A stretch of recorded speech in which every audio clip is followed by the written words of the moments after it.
And this evening, the World Health Organization has held an emergency meeting and warns the outbreak has the potential to become a pandemic.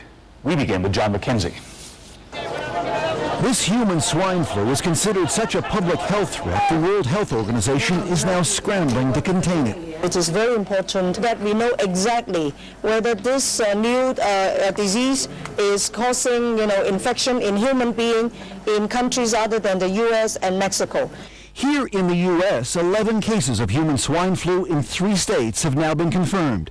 Health officials today warned this is likely just the beginning. I think that we need to be prepared for many more cases and cases in new places. I think that every community really needs to be looking right now. In New York, the city's health department says at least 8 students at this private school who complained of nausea, fever, and dizziness likely have the swine flu. We will look at the CDC testing tomorrow, and if that testing confirms that it is swine flu, we will likely recommend that the school not reopen on Monday out of an abundance of caution. Students at the school are frightened. A really bad cough. My temperature was fluctuating, and I heard a lot of kids went to the hospital, and apparently a lot of parents are worried about the safety of the school. No one yet knows whether this swine flu is more virulent or more deadly than typical flu strains, but there are signs for concern. This is a unique combination of swine, bird, and human flu strains. It's spreading from person to person instead of the usual swine to people, and it's killing people. And all of this is happening beyond the typical flu season. Flu shouldn't be starting in late April, so that suggests that something's giving us some legs. Another curious and concerning sign, those in Mexico who have died from this swine flu were not only the more vulnerable elderly and small children, but many were healthy young adults.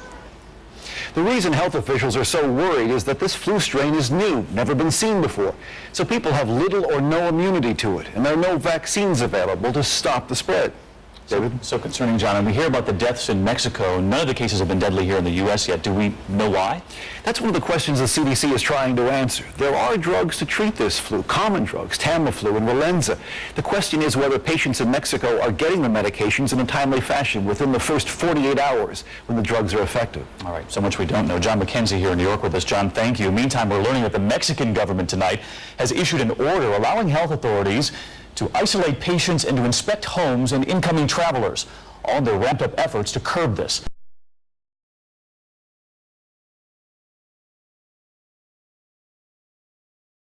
Meantime, we're learning that the Mexican government tonight has issued an order allowing health authorities to isolate patients and to inspect homes and incoming travelers, all in their ramped-up efforts to curb this. As many as 1,000 have been sickened and 68 people have died there. ABC's Terry McCarthy is in Mexico City. Don't shake hands. Don't go to the movies. If possible, don't go out at all. That is the government's advice to Mexico City residents as they struggle to contain this deadly outbreak of swine flu. If they're trying to scare people, it is working. I am very afraid myself, says this health worker. All my relatives are staying home. This city of 20 million people is getting increasingly nervous. And in response, the government is ordering concert halls like this and other public institutions to close their doors. All schools have been closed and all public events cancelled for the next 10 days. In public, many people are wearing face masks. This pharmacist says she has sold 1,000 masks in the past 2 days and has run out of anti-flu medicine. Already reeling from drug violence, the government fears this outbreak could further damage its tourism industry.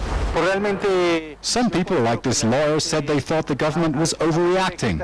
But with the death toll rising and nobody sure how big the epidemic will get, most Mexicans are not taking any chances. Terry McCarthy, ABC News, Mexico City. Flu outbreak in Mexico could create a worldwide pandemic. It is 3 o'clock in Canberra. In Auckland it is 5 o'clock. Good afternoon. This is News Now for Sunday, April 26. The swine flu that has hit the United States and Mexico cannot be contained, according to an American health organization.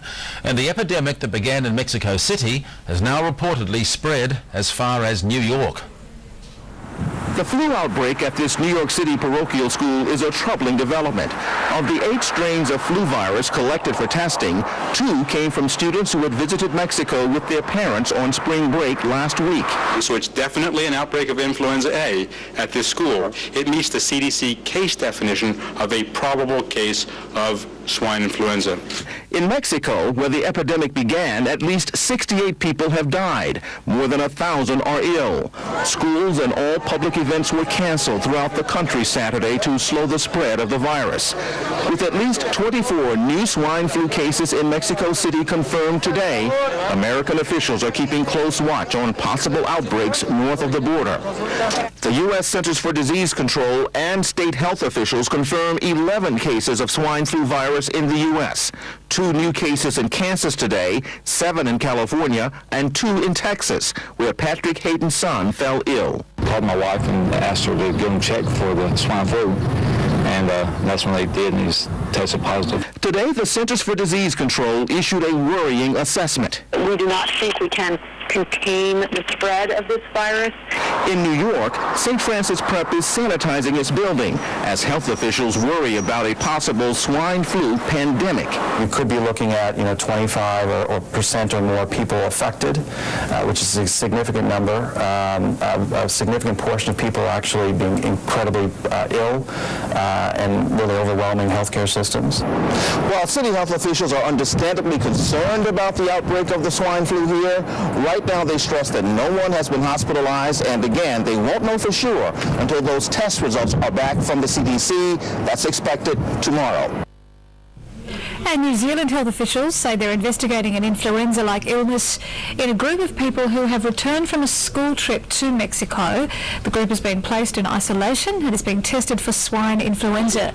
Meanwhile, Greens leader Senator Bob Brown has criticised the Australian government's response to the outbreak, saying it has all the hallmarks of a serious global pandemic. This is going to be potentially a massive threat to the well-being of this country and the whole planet, and we need to have the government taking a lead in informing the Australian public all the way down the line. They've been slow off the mark, but they need to keep us informed, and I think as in other countries, the Prime Minister's department needs a special group working on this right from the outset. Let's go ahead and go to Bill in Australia. Bill, you're on the air. Hello there. Hi. Okay, Alex, I'm calling up because of some information that I came into contact with basically about a fortnight ago. And if I could just run through a few articles which leads up to this information and what it's in regards to. It has to do with the Panvax vaccine, which is only to be used in the event of a pandemic H5N1 avian flu virus. Now, this goes back to 2005. There's an article called Bird Flu Pandemic Threat Being Ignored. And in this article, the important thing is Kevin Rudd is speaking basically of the risks of a pandemic virus and that it's a national security risk and the public needs to do more. And this is in 2005. So then going to 2005 in November, there are egg producers in Esperance, and Esperance is along Western Australia and down the southern end of Australia basically. And they're talking about the risk of migratory birds possibly carrying the avian flu. And they're saying that they're prepared and they're not too worried about it. And this is in 2005.